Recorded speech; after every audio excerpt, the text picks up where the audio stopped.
আমি আমার মনের মানুষকে দেখতে পাইনি সখী।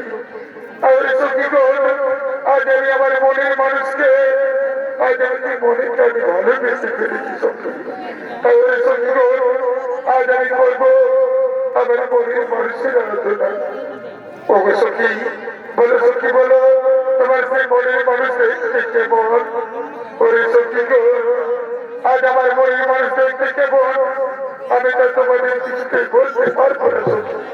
তাই শোনো সখী, আজ আমি আমার মনের মানুষকে যেদিন আমি প্রতিরূপে পাবো সেদিন আমি তোমাদের আমার মনের মানুষকে আমি দেখাবো রে সখী।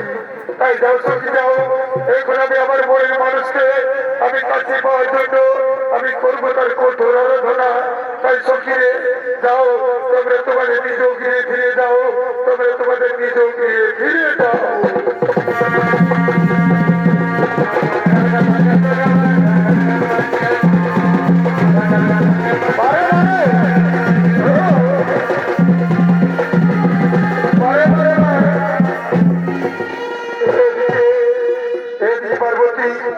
তার মনের মানুষকে খুঁজে পাওয়ার জন্য, তার মনের মানুষকে কাছে পাওয়ার জন্য কঠোর আলোচনায় রত হলে ও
আমি হলাম গিরিরাজের কন্যা, নাম আমার পার্বতী। আজ আমি আমার প্রভুর কাছে পাওয়ার জন্য আমি গভীর কারণে করিয়েছি কঠোর আরাধনা। কিন্তু কিন্তু তুমি কে ব্রাহ্মণ? কি তোমার পরিচয়? ও আমি হলাম ব্রাহ্মণ, আমি আর করে বলে ভ্রমণ করে হলো কাজ। কিন্তু নারী বলো, নারী বলো, তুমি কিসের জন্য করিয়েছ আরাধনা? ও গৌরব ঘটে, ও গৌরব ঘটে, আমি যে স্মরণের সপনে আমি ভোলানাথকে দেখতে পাই না বলতে, আজ আমি ভোলানাথকে মনে প্রাণে ভালোবেসে ফেলেছি না বলতে, আজ আমি ভোলানাথকে আমি ভালোবেসে ফেলেছি।